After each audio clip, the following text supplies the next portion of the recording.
What's going on sa inyo mga Kapadyak? So dumating na yung dalawang item na kailangan natin para mabuo yung bike build project natin. Bike day! Upgrade tayo strikes again. So may bike na ako. Nagawa ko pang magbuo ng bike.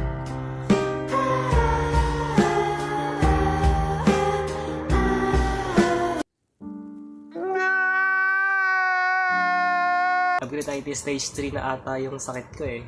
Pero okay lang yun. At least masaya tayo kahit masaya na siya sa iba. Ako ay pinagpalit pero di yun masakit. Alam ko sa sarili ko na ako masigit. Yeah, wait. Ako masigit. Yeah, wait. So balik tayo. Eto na yung item. Nabuksan ko na. Sobrang excited. Shimano 9-speed cogs 1136 teeth. Bagay na bagay para sa may hina kagaya ko. 9-speed siya. So para malaman mo na 9-speed siya, kailangan mong bilangin yung cogs. So bibilangin natin kung 9-speed ba talaga to. May lock kasi. Ang hirap tanggalin. Ayaw mo patanggal? Tira po. Ano, papatanggal ka ba? So ayaw magpatanggal. Ayaw magpatanggal, men. Ayaw magpatanggal mga Kapadyak. Paano to? Ayun, natanggal. So, natanggal siya. So, bibilangin natin to kung may speed ba talaga. 1, 2, 3, 4, 5, 6, 7, 8, 9.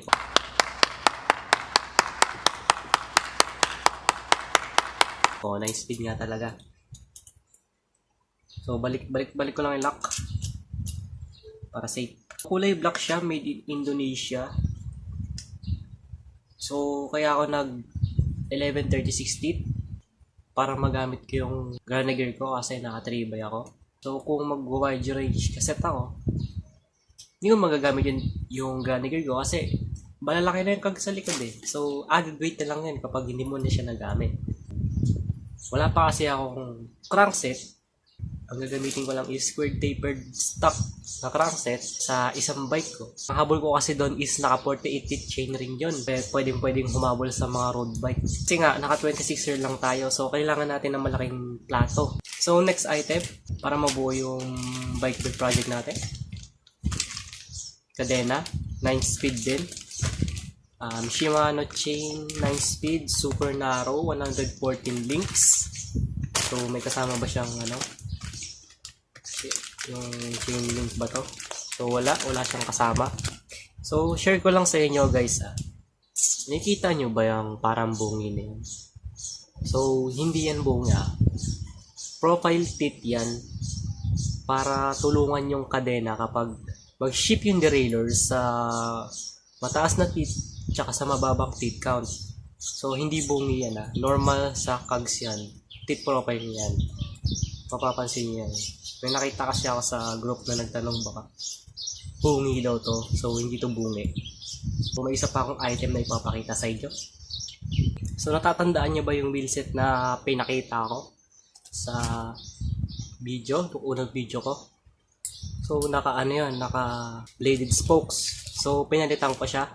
Ginawa ko siya rounded spokes. So, ito na yung kinalabasan. Kinabit ko na rin yung hubs, Joytech hubs. So sa kagrupo ko to nabili ko, 500 lang. Kita niyo yan. So titignan natin kung okay ba yung tunog niya.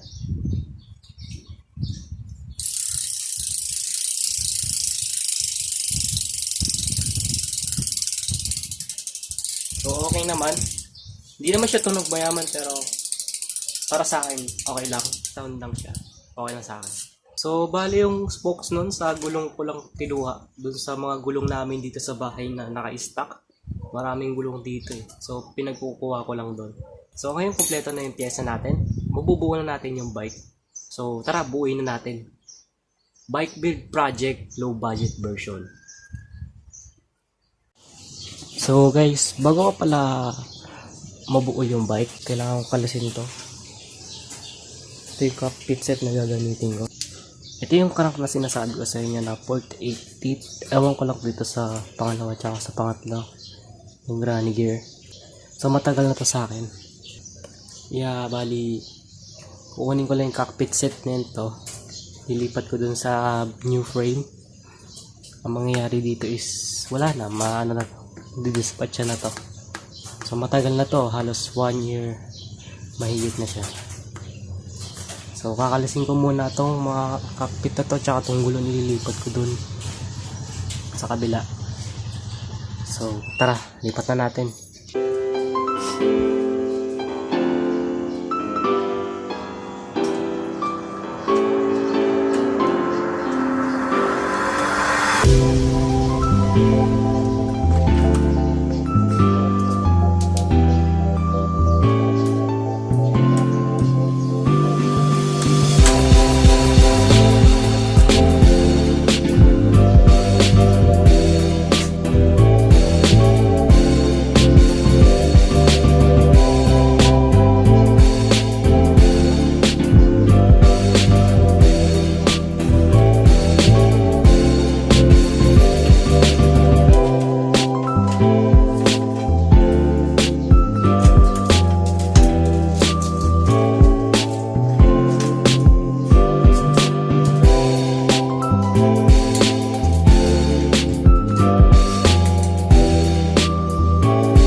A few moments later.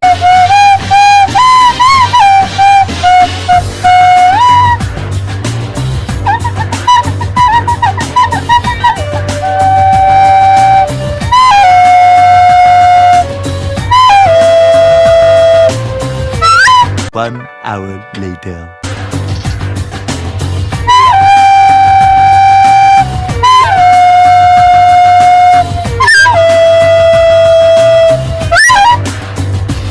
One eternity later. So guys, ito na yung gulong. Nabuo ko na rin sa wakas. Sobrang hirap niya buuin. Sobrang hirap niya ilagay interior. Grabe, napagod ako dito. So tara, buuin na natin.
Seat post 1. Kabit muna natin.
What's going on sa inyo mga Kapadyak? Sad to say, di natin nabuo yung bike na 100%.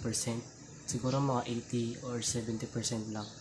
Kasi wala pa siyang crank, wala pa siyang chain, wala pa siyang cogs, wala pa siyang brakes, wala pa siyang shifter, hindi natin nilagay. So, siguro talagang dadalhin natin siya sa bike shop. Kasi yung brakes na hydraulic brakes natin masyadong mahaba. Kailangan paputulan yon. So hopefully madalo natin sa bike shop. So ito na yung bike.